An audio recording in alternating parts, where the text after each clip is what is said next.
Hello, Possum's Dreymasmith here in AlphaCraft. And after all our faffing around in the nether, I think we might have zombies under our feet. After all our faffing around in the nether last time, I want to get on with building this time. So let's take down this. I put these in because the last thing you want when you come through to the nether is to find a creeper or pillagers or some other such nasties on the other side waiting for you. So let's now replace them with stone brick. So what is it that I'm building? I am building a workers' institute for my workers, the cats. Well, ostensibly it's for my nether portal, my enchanting table, whoops, and my brewing stand. Yep. There. So we'll leave the front for the moment. Now, I had some choices with my Workers' Institute. I know what they were like in Sydney in Australia. I've done some research into what they were in the UK, and they do seem to be a little bit different. And thank you to Biz and Avamance for answering my questions about them. And I honestly don't know if the US or Canada had such things. So I'm going to build an Australian version of a Workers' Institute because stick with what you know. So to start with, we've got 1, 2, 3 rows of stone brick. Now, this Workers' Institute is based more or less on the one at Balmain, which is an inner city, which is an inner suburb of Sydney. I'll get it right. Now, they started raising funds for the Institute in the 1860s. They finished building it in 1887. It takes a little while. So the way it works is this.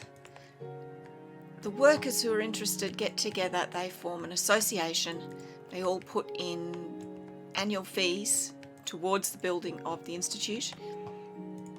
They also have fundraisers. They go spruiking for donations. They get the money together to build their institute. I need some stone. I also need some dirt. Why don't I have dirt? Actually, I'm silly. I don't need dirt. I've got scaffolding. Oh, that's a habit hard to break, isn't it? So we've got 3 layers of stone brick. I'm now going to do 2 layers of plain stone. So they raise their money for their institute. They get it built. What's it for? It is for the leisure and education of the workers. So if we look at Balmain, and the ones in Newtown and Glebe were similar, and they're inner city suburbs as well, and they were very working class too. They had libraries with works of fiction and non-fiction. Balmain had a lecture hall with capabilities for magic lantern slides, very cutting edge technology at the time. Classrooms. So that's your education side. Leisure. There was a billiard room with 6 tables, card rooms, a smoking room, different times. A concert hall with the capabilities of being used as a dance hall. So all those facilities were for the members to use, but also for the general public to use for a fee. Is that right? Yes, so we've got 2 layers of stone. Now we need 2 layers of stone brick. The billiard room had 6 billiard tables in it, and the fees from those alone paid the maintenance for Balmain for a year, and money from the card rooms and any concerts or dances were extra. They organised concerts for fundraisers for other things. There was one for the families of the striking dock workers in London. That was in the late 1800s. Oh look, I need to make some more. Lectures in the lecture hall were on the latest scientific advancements, socialism and the plight of the working man. Lectures on Darwinism were incredibly popular. A lot of workers had been deliberately kept out of education to keep them down. Their children were, by that point, getting an education because free public education had become a thing. The Workers' Institutes were a way for the parents, or at least the fathers, to catch up. Now, some of the institutes also had a subsidised pharmacy attached. The Rechabites, which were a temperance-friendly society, I know that at some of the institutes they ran monthly free medical clinics with volunteered doctors from the cottage hospitals. So you can see how useful it was. Oh, I should be including windows at this point. Right, let's go back here. I've got to count. I have to get a pickaxe. So 1, 2, 3, 4, 5. And then, yep. 1, 2, 3, and another window. 1, 2, and a window. 1, 2, 3, and a window. And that should leave us with 1, 2, 3, 4, 5. Yes. All right. 2 and a window. And 1 and a window. So we need a gap of 1 each time to put a window in. So we have 4 windows. 1, 2, 3. This one. Now we'll come to this end and count will probably be easier. So we go 1, 2, 3, 4, a window, 1, 2, and a window. 1, 2, 3, 4, 5, 6, 7, 8, 9, 10, 11. 11 in between. Perfect. That is much better. Okay. So now we go along 4. 1, 2, 3, 4. A window.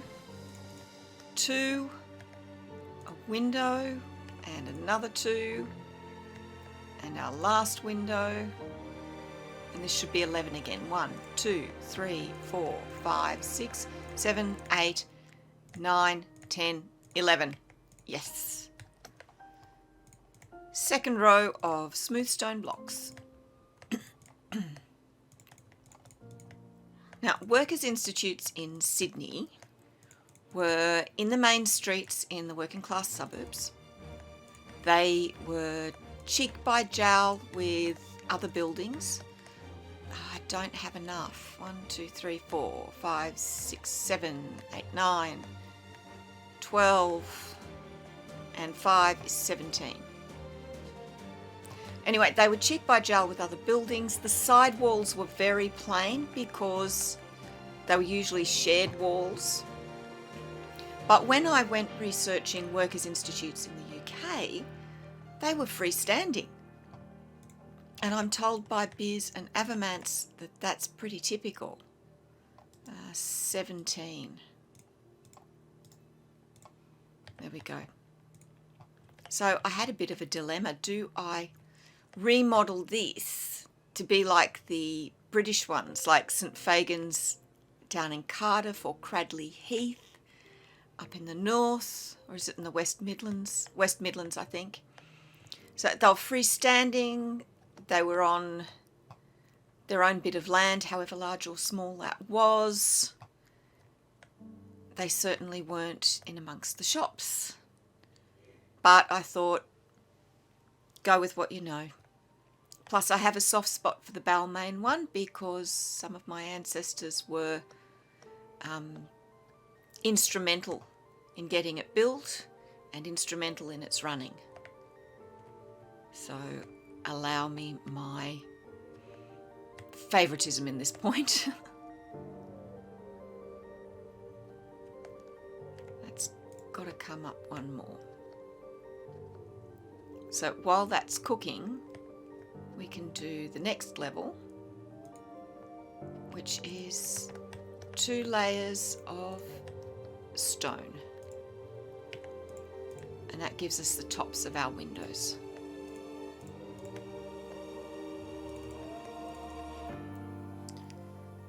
Right, lastly, 1 row of stone brick.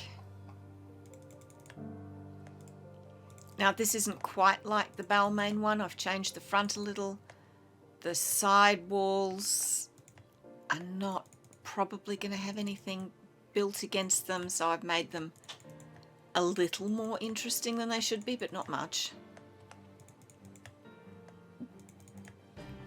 But it's still distinctly an Australian or a New South Wales City Workers Institute rather than one from the UK. Oh, I put in a 3rd row of houses because why not?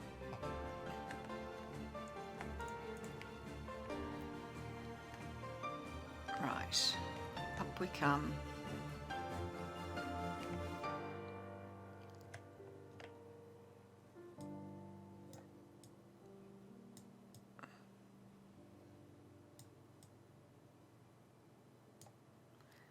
And those 2, that's what I needed the silk touch for. I'll go and get those.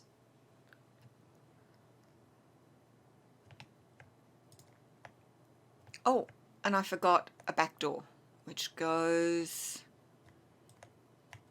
here. There we are.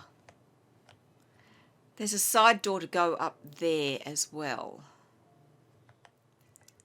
That's the start of our front. I've got smooth stone blocks on top of our cut stone, chiseled stone, whatever it's called these days. Just come up. We're using stone, and that's how high our windows are going to be. So I'll just make all our windows at the front 3 blocks high. All right, next, a little bit of decoration. Polished diorite. Now, don't complain about the blocks that I'm using. The cats are my workers. They had to raise all the funds for this themselves. And remember, they don't have opposable thumbs. So I think they've done very well. And as you know, I quite like diorite.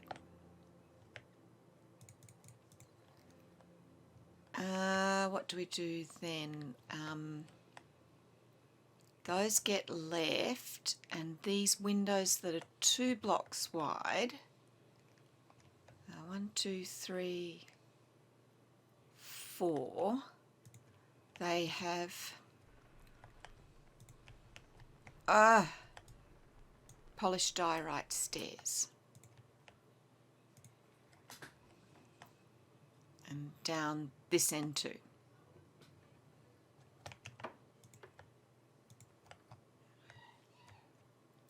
Actually, I think these windows, the wide windows, are going to be annoying.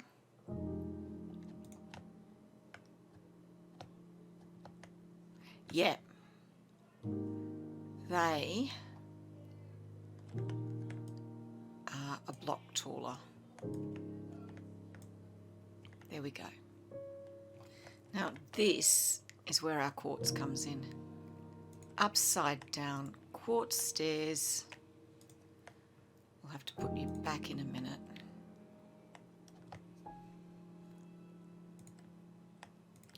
And before I forget, 1, 2.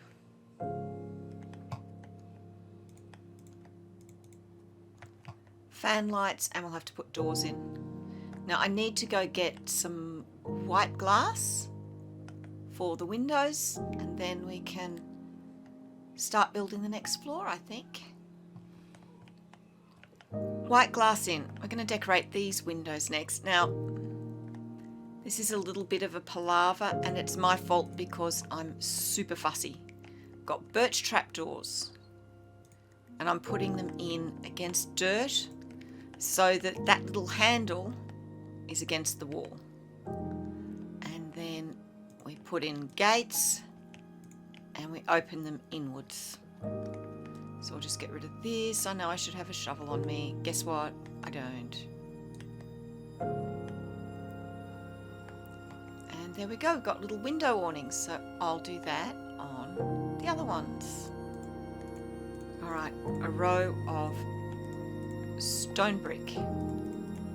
Oh, we've got a pig man now. That's why I put the fence across. He'll pop back through in a minute. These need upside down diorite slabs. Stairs. Diorite stairs.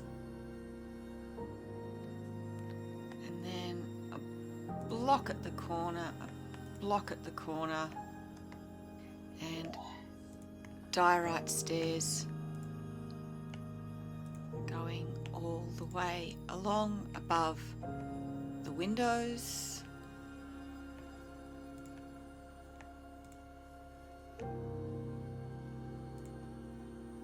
And I think out this way, I think.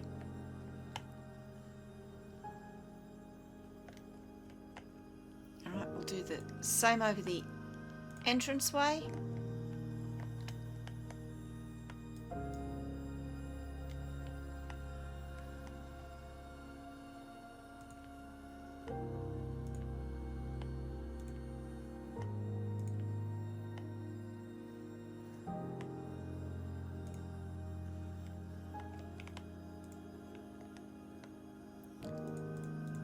Diorite slabs, mainly for spawn proofing. And here, diorite blocks.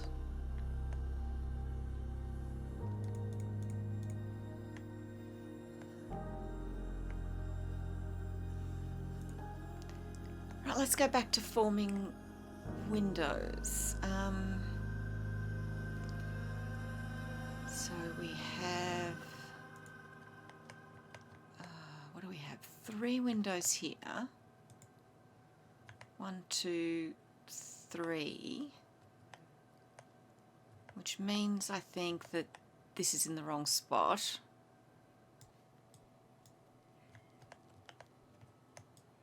Okay, take that out. We need 2 here, and I need to go sleep, and we should have a doorway there. Yep, let's go sleep. Who wants to work in the rain? Now, windowsills on the upper front are upside down quartz stairs, because the cats have paid for the front to look nice.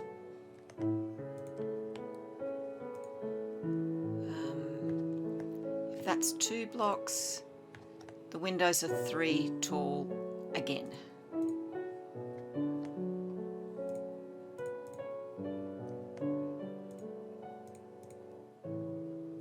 Only this time, all the windows are 3 blocks tall. And again, a row of stone brick to match the rest of the building. There we are, the front's almost done.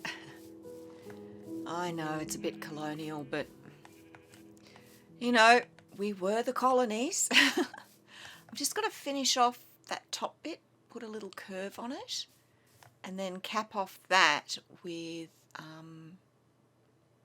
diorite slabs, I think. So we'll pop up and get that done. I think dirt there. Quartz stair. Get rid of the dirt. Quartz slab. Quartz stair. Upside down quartz stair. That's it. Oh, by the way, this is smooth quartz, which you make by taking an ordinary quartz block and sticking it in a furnace. So we'll do the same on this side. Dirt block, quartz stair, get rid of the dirt, quartz slab, quartz stair, upside down quartz stair. Okay, let's have a look. Oh, the other thing I've done, oh, I need 9 extra to finish it off. I've got upside down stairs right the way around the outside of the roof. There we go. It's done. Well, the shell is. We've got little stairs up here. All the windows have got awnings. Decorative arch at the front's done. And I've spawn-proofed it. So we've got carpet on top of the upside down diorite stairs there. And may as well go up and show you the rest.